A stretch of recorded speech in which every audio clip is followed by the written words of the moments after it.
তো ভাই যেটা কইতাম লাগছিলাম কি আর কম দুঃখের কথা এলাকার উলাইনে গুণ এত খারাপ হয়েছে আর গো মফিজ জানাটা এই উলাটার মতো তো খারাপ এই এলাকা তার ইজ্জত নাই ভাই। ঠিক কইছেন ভাই, কাল্লো দেখলাম ওলাইয়া সামনে দিয়ে সিগারেটটা দিলেন যা। আরে খালি সিগারেট নমি আছি বেসাবাদি বই বই আবার দুনিয়ার হ্যান্ডা কুডো করলই এনে ডলে বুঝছেন না। মা বাবার শিক্ষা না তো ভাই, বুঝেন না?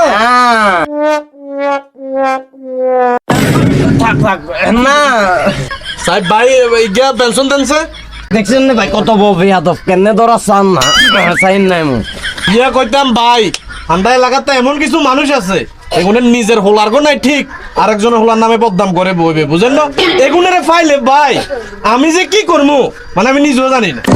আইও এটা কইয়ের বায়ু তো আইও এটা কইয়ের কি দরকার মানুষের উলাইন লই সমালোচনা করার দেখছেন না ভাই আমরা রায়ল ফাগে কইলাম না কি দরকার উলাইন কল একটু শতানি দুষ্টামি করব দরকার তো নাই এগুলা লই চা দোকানে বসে ফাজলামি করবে এই লোকগুলার বাইফু তুই একটা লিস্ট করে কাকারে দিবি এটার প্রতিবাদ তোর দানা কাকায় করব অসুবিধা নাই কি কোন ভাই হ্যাঁ লিস্ট অবশ্যই করবো তবে ভুলের বেলা যাতে লিস্টে আপনার কোন নামও ঢুকি না যায় একটু খেয়াল টেয়াল রাখেন বুঝেন না। ঠিক আছে, আসসালামু আলাইকুম।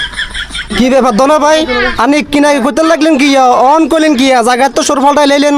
আরে ভাই ঘটনা তো আমরা কেমনে কইতাম ঘটনা হইলো মনে করেন এখন শীতকালের দিন আমার মেশিনটাও একটু দুর্বল হয়ে রয়েছে বুঝেন না কতে কনান দি ভাই বুঝিয়ে দি একটা অঘটন ঘটাই দে আর ও লাইন তো কোনো ঠিক ঠিকানা নাই কনান দি দেখবেন যে আন্দার গাড়ি যাই টস করে টানিজ্জা দিয়ে হালা দিব কাদের নিচে বাজি অনাহারণ যাইতো না তো ও লাইনে যুক্ত বুঝিয়েন বিষয়টা।